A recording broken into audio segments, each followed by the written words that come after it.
Hi guys, welcome back to From the Floor. We're going to take a look at a few of the maintenance items on this compressor. So once you've pulled off the cabinet, you've got your oil filter, which needs to be changed at 2,000 hours or once a year. In the back, you have your air filter. That also needs to be changed at every 2,000 hours or once a year.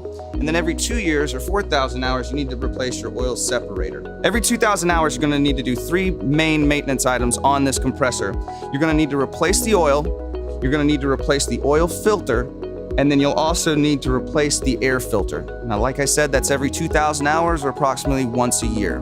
On models with an integrated dryer, there's going to be 2 main maintenance items that you're going to need to look at. One is going to be your condenser.